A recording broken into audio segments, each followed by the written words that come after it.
Welcome to the Disability News Report. I'm your host, Jennifer Price. I personally am not very familiar. I should probably say I'm not familiar at all with gaming anything past Mario Brothers. And I'm certainly not familiar with all of the virtual reality from a personal experience. But I am familiar with how popular virtual reality is, especially in the gaming world. And I know that they're trying to take virtual reality into other experiential things for people. However, if you have a disability, the virtual reality world may be a little inaccessible for you.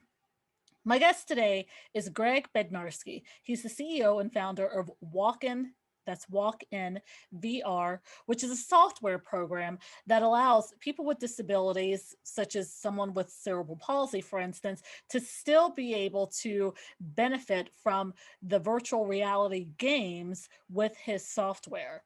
And it's important to note that when I say still benefit from the games, I mean whatever games are already on the market that are currently inaccessible or seemingly inaccessible, his software will allow you with a disability to still be able to benefit and participate and play those games and using the virtual reality experience. You do not have to go out and buy virtual reality accessible games, so to speak. How he does this, why he did this, and all about his Walkin VR software is coming up next.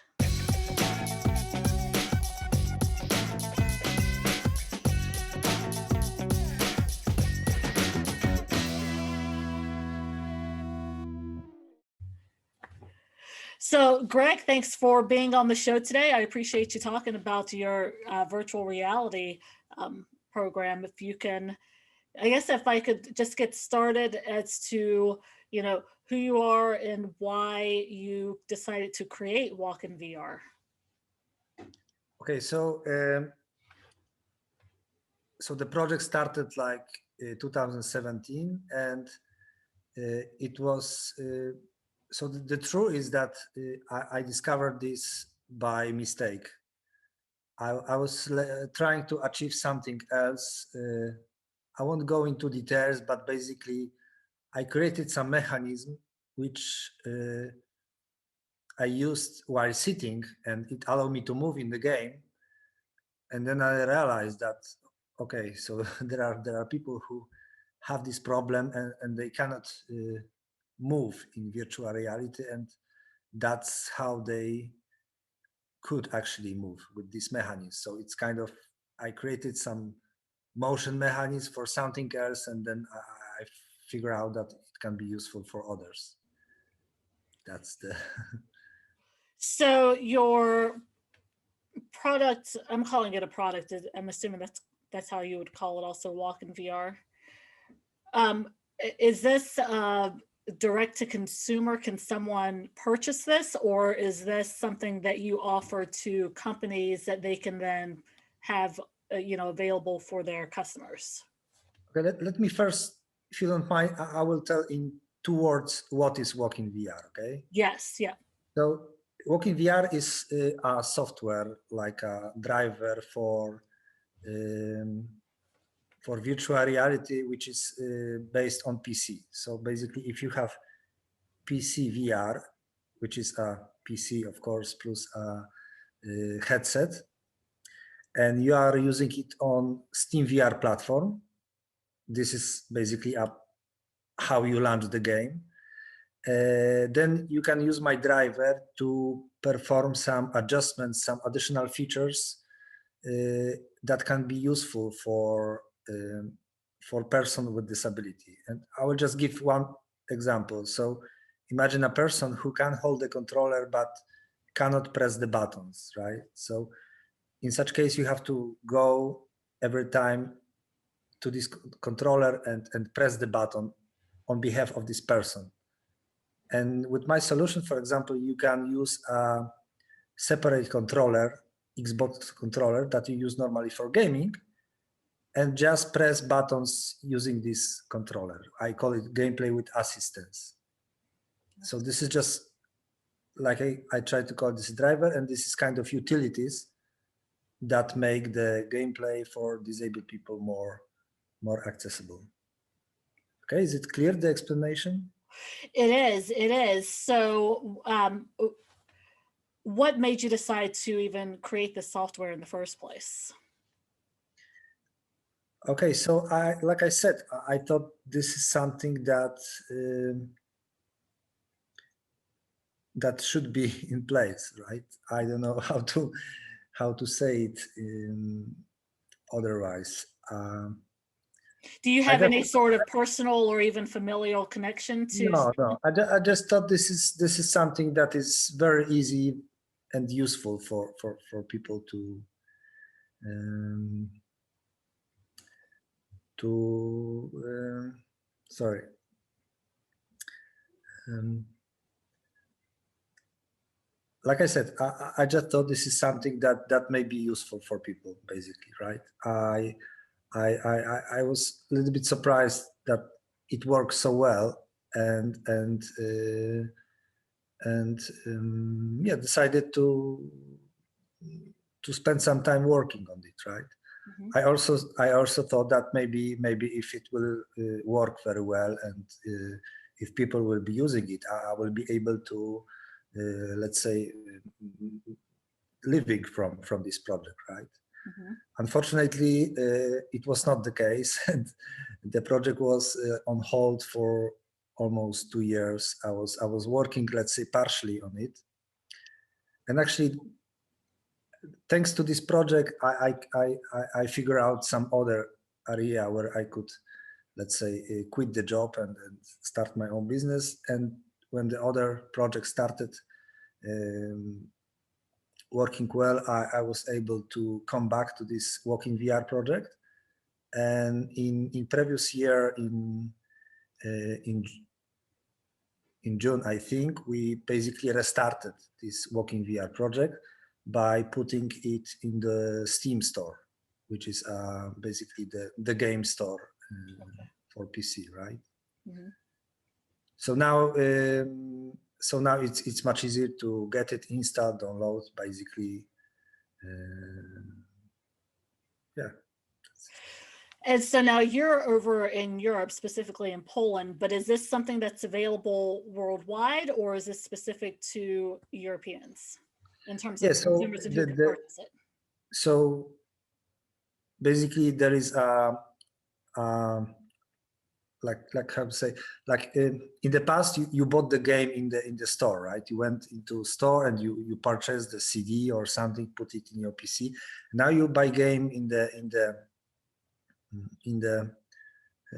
let's say virtual store, which is and it's like Netflix for movies. Then the Steam is like is like Netflix for movies, then Steam is for games. So it's worldwide platform when you buy the games. And you can also buy there Walking VR. So it's available for everyone, basically. Okay. Okay.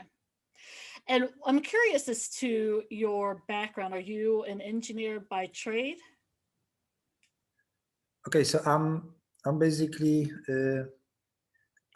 I studied math, and I'm self-educated in software development. Wow. And yes, and basically, like I said, this program, this software was a little bit kind of how to say, when you see something that works and you see, oh my god, it may be, maybe this is something that may be useful for people. That's how how this software was created. Well, certainly there's been a lot of a lot of articles and research that have really talked about how the virtual reality experience is not only has changed the gaming world, but many people think that virtual reality experiences in general are the direction of the future, right? That's just what people are going to look for, whether it's in gaming or any other sort of experiential aspects. And I think especially now with all the shutdowns with COVID-19, people can really appreciate having some level of virtual reality to kind of take them someplace else. So, are you a gamer? I don't want to assume that you're a gamer because of the software you developed, but are you a gamer? Are you someone who enjoys virtual reality? Yeah, I like gaming. Yes, I like basically. I wasn't working in virtual reality area as a, let's say, developer or architect or project manager, but it was kind of hobby, and basically I came to this by more by like a hobby than some specializations, right? Yeah, And I think this is maybe one thing which is important about Walkin VR is that it allows to play existing and commercial games, right? So because some organizations, some people, they create games for people with disabilities, which are adapted for them. This game is designed to be something that it's easy to play, right? mhm, But so Walking VR is taking different view. So I'm basically saying that people with disability, they should play, of course, if it's possible, the games which are on the market already, right? Because sure. they are very good games, they are high quality. There is, you know, plenty of YouTubers playing this video with millions of views. And I'm saying Mhm. you don't need dedicated games. You can play the same games like everyone else, right? So Right. this is basically what Walking VR is trying to achieve. And I know on your website, I've seen a couple of demonstrations where you had someone with cerebral palsy who was using the Walkin VR software. So it's safe to say that this is not specific to any one or a few disabilities. This is a software program that can be used by people of with many disabilities, that will allow them, as you said, to play any video game that they currently already have or want to have. I'm never saying any, right? Sure. But at least some from the top of the games, definitely, and definitely a lot of games, right? Definitely, there is probably there can be some that, you know, even with this can be hard, but there is definitely Walking VR. It's like a four basically uh, four methods of adjustment that open the very big gap in area of disability, right? Yeah, yeah. I mean, what's been the reception like in the disability community? Okay, so I think it's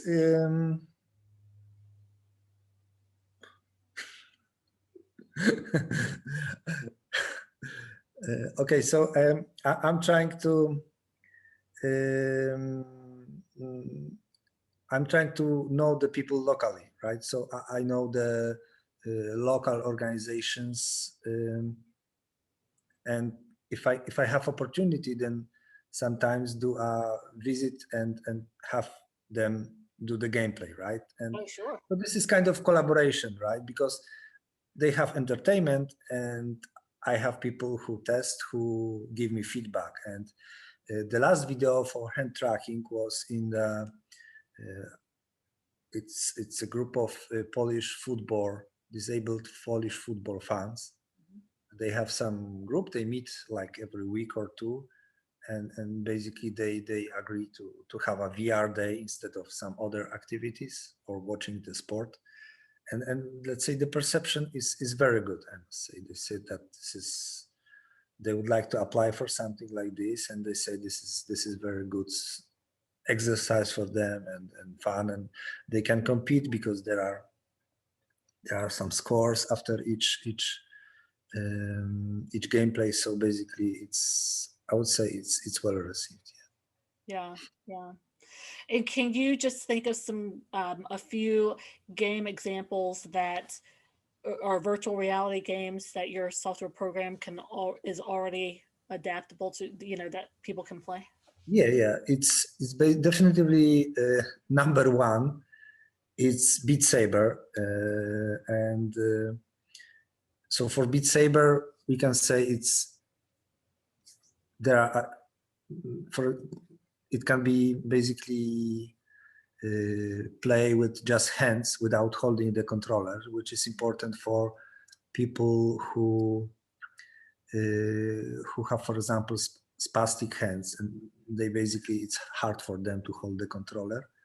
And I'm using a device which is from, let's say, other other console, which is Kinect, right? You probably heard about Kinect. So I'm integrating this with Kinect, and they can play Beat Saber with hands. And there is also games like Audio Shield, like Box VR. I would say these three games are one of the top games in VR if it comes to connecting the music with some kind of exercise. And Beat Saber, it's also so addictive. I think everyone who played this game can say this. Yeah, and there are also other games which are like, I have a lot of job simulator examples in my videos, because this game is kind of that you are in some world and you're trying to interact with this, right? So this is where other features of Walkin VR are useful, where you basically need to adjust your position more sensitively than the games is allowing you.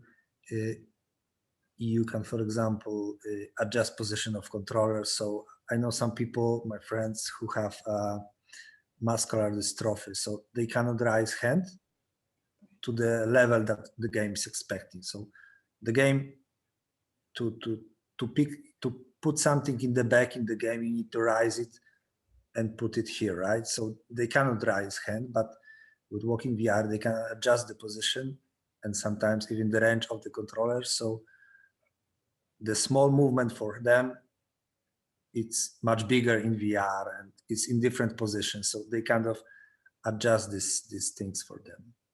So basically there is kind of broad, I would say, a range of games, starting from the sport like Beat Saber, and then going to some games when you are interacting with the world, like Job Simulator, Half-Life Alyx, and other these kind of games. Yeah. And for anyone watching that's interested in the software, is that just from your website?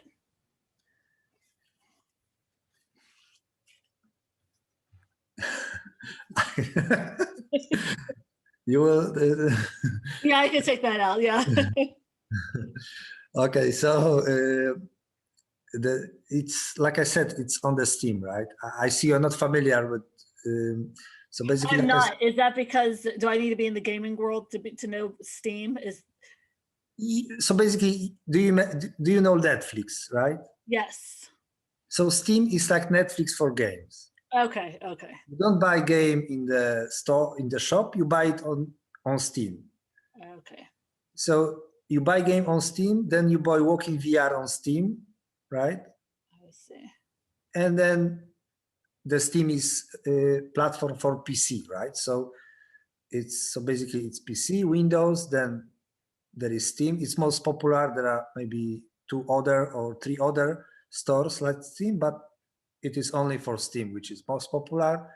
And basically, if game is on the Steam VR, if the VR game is on the Steam, then it should work with Walkin VR, who is also on the Steam. So like Netflix is on the whole world basically, or maybe it isn't, but the Steam is definitively more available. I'm also not sure about it, but I think it's also as much available as Steam. Then basically everyone who has access to Steam and have VR can use Walkin VR. So then I guess I'm wondering then the joysticks, for instance, that people are using, you know, and that you mentioned earlier in your previous examples, that's a joystick that the people would already have. Yes, so basically the Walkin VR is just software, right? I see. Okay. Okay. And it's the idea behind it is, you know, you can compare sometimes some university who get $1 million grant and they do something, you know, very advanced, right? But you can't buy it, right? Or and if you look on Walkin VR, and the things it allows, it's very cheap investment given the benefits you have, right? Because Xbox controller, it's $200 maybe. Xbox, sorry, Kinect, Xbox controller, I don't know. It's even probably quarter of this price. The software basically. You ask about the pricing, so the Walkin VR, it's free without limiting any functionality. So there is no time that it stopped working. There is just banner that telling this is free, right? If you want to remove the banner, there is premium version. But basically, I know that a lot of people. But basically, the free version is unlimited, we can say, right? Okay.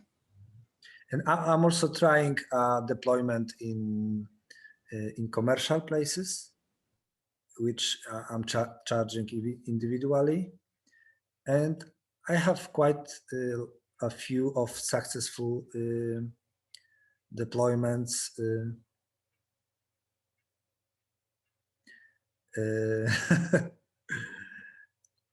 Sorry, Then, I have I had my 4-year-old just trying to tell him like okay. yeah, sorry. Keep going.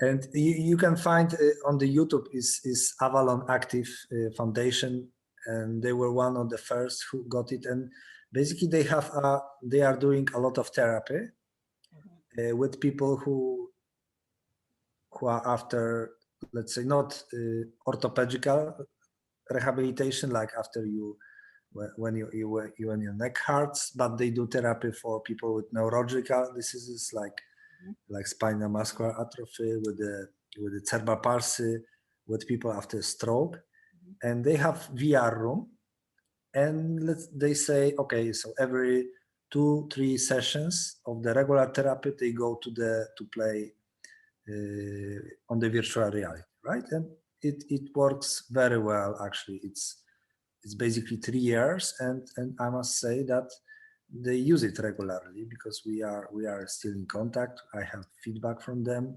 Wow.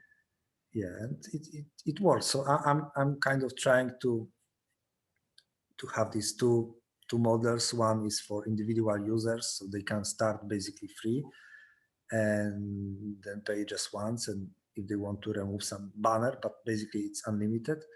And this commercial, which I hope will work, and which is to make there are many benefits from this, because if you have regular therapy for the whole life, you may be really tired of it, right? And then you go to have a session of gameplay, which is really entertaining. You play the games of the top quality, right? Not some therapy games, but you play the top quality games, and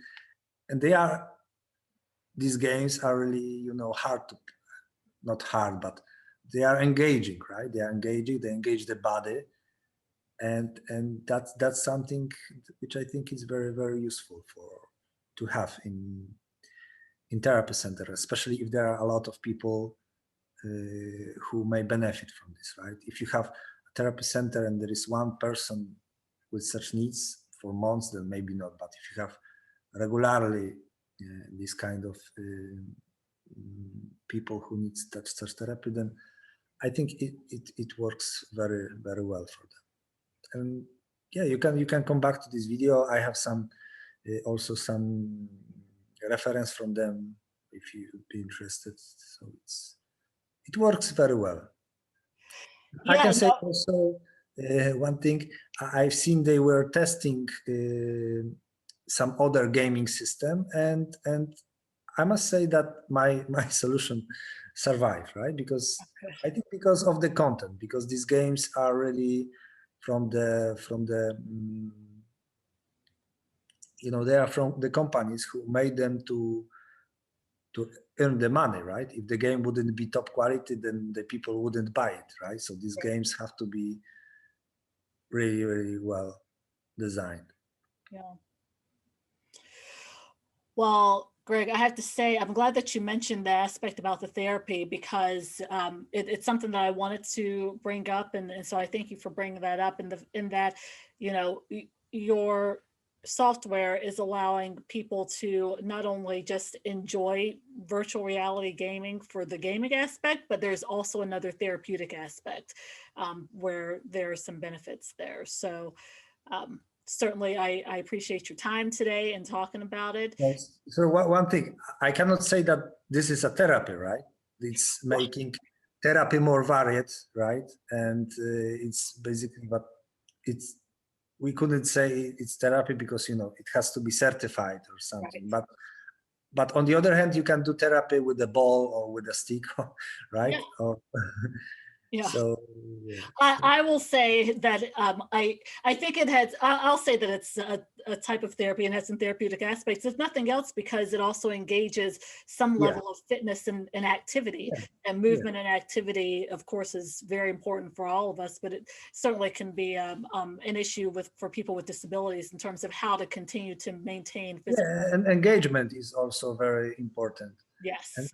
I know few cases I could speak about when I've seen people doing something in therapy in VR versus doing therapy in real life. And just one example is when the therapist asks a person to write a letter, write me as letter, right? And the person then draw such a big letter because there was painting program, painting software in VR, and he said, "Oh my God! If I ask him normally to write me S, then they would write something like this, right?" Yeah. But because of the headset and the perception of this virtual world, the person draws such a big letter and was, you know, trying to paint it a few times. So it's something totally different, right?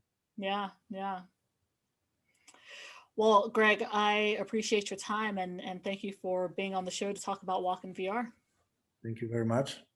Thanks.